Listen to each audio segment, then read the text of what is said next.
Now at 4, seated, sworn in, and soon to be sequestered. On the eve of the Delphi murders trial, the jury is now set. Sunshine and 60s today. I'm tracking a warm-up and a sunny stretch. And shot and killed. We're hearing from a man who witnessed a woman being gunned down outside a hotel on Indy's southwest side. Live from Indy, you're watching 13 News.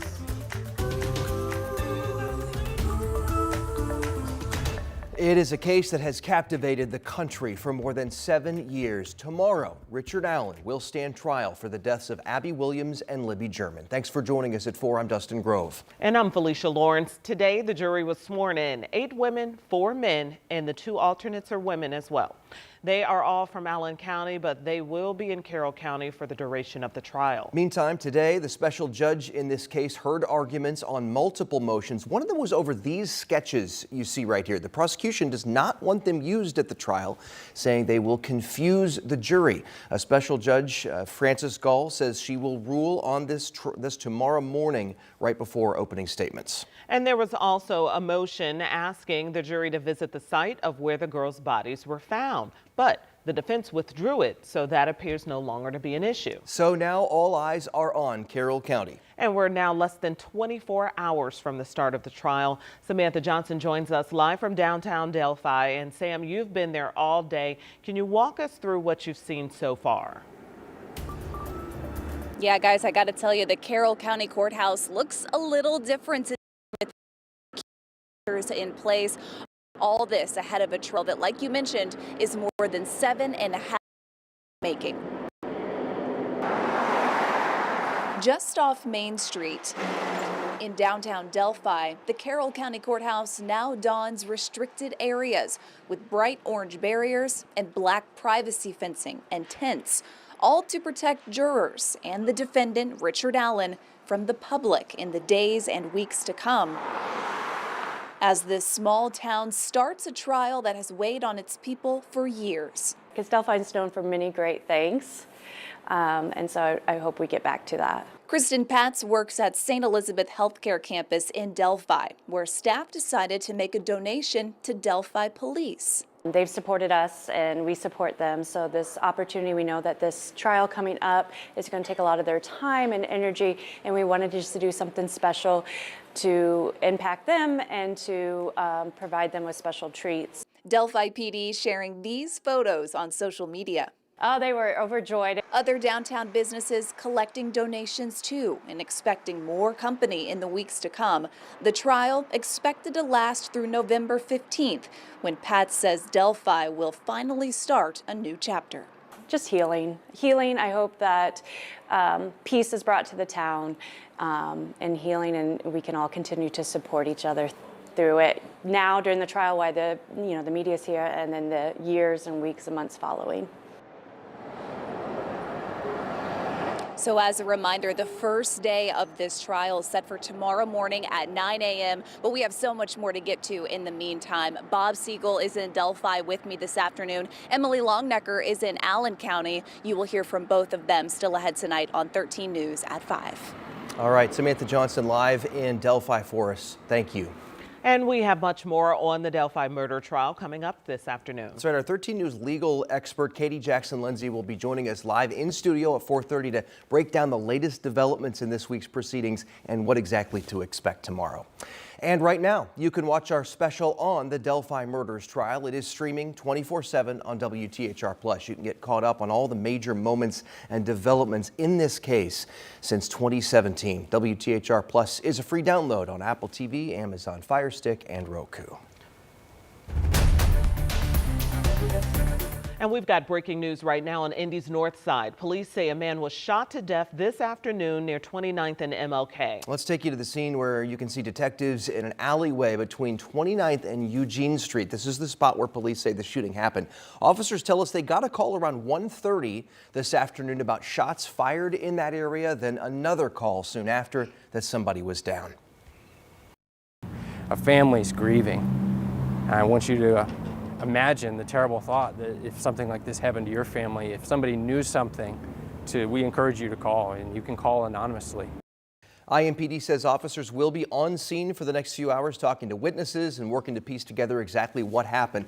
We're told no major roadways near 29th and MLK are being impacted. Well, a man is now charged in the hit-and-run death of a 14-year-old boy. We first told you about Willie Rivera last week. He was hit on North Cumberland Road and died in the hospital days later. Our Marina Silva spoke with Willie's family in a shocking twist when they first found out who was arrested for the crime. Josh Rain has been charged in the hit-and-run death of Willie. Willie's family says what makes this especially hard is Rain knows Willie's family. Court documents say Rain was driving to work when he hit something. He told police he thought he hit a deer until the next day when he saw the news alerts. He went to police the day after the crash, telling them he looked back, but claims he did not see anything. License plate readers were able to put him in the area of the crash at that time. Willie's aunt, Heather, says finding out who hurt Willie made her even more upset. Even if he thought he hit something, didn't stop him from going out, having a drink, didn't stop him from posting gym day, doing my legs. And then I know for a fact we're all friends on Facebook. You're friends with my daughter, you're friends with other cousins, you're friends with your child's mother. So you knew and you seen our post. That social media was lit up. Everybody was seeing Willie's face everywhere. And you never said anything.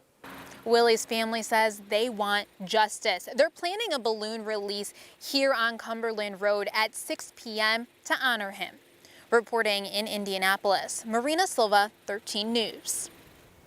All right, Marina, and Metro Police are investigating a fatal shooting on Indy's southwest side. Police tell us they believe the woman was killed last night after an argument in a motel parking lot. Now they're searching for the shooter. See, a New Yorker has late details. Just after 9 Wednesday evening, Metro Police were called to the Red Roof Inn near Lyndhurst and Sam Jones Expressway for reports of a shooting. When officers arrived, they found a woman with gunshot wounds in the parking lot of the hotel. She was pronounced dead at the scene. This man, who does not want to be identified by name on camera, told me he heard gunfire. Me and my brother was outside chilling, talking, having a conversation.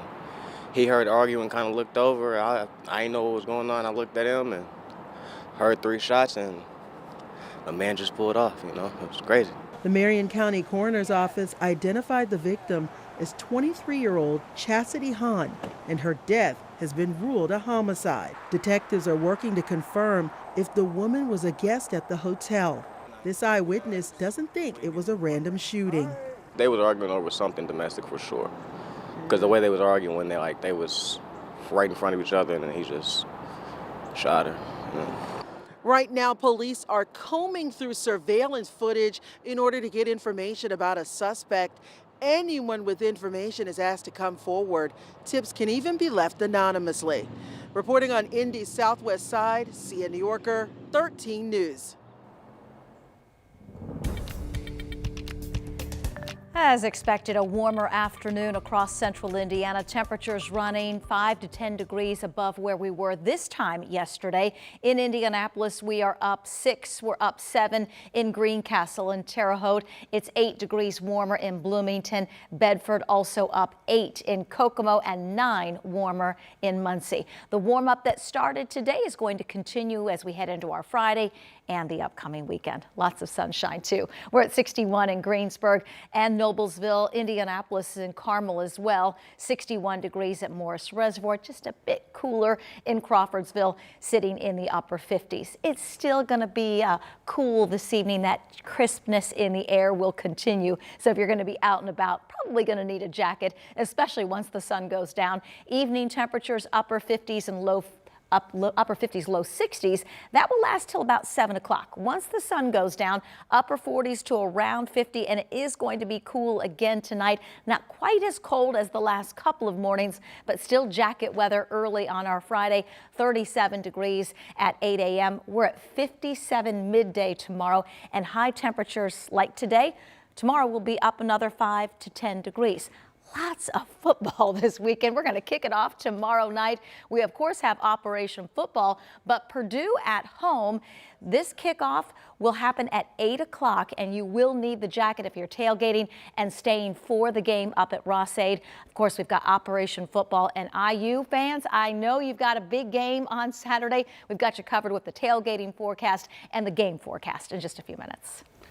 Okay, Angela, getting us ready. Thank you. And Secret Service overhaul, the major issues an independent panel uncovered following former President Trump's assassination attempt. Plus, my presidency will not be a continuation of Joe Biden's presidency.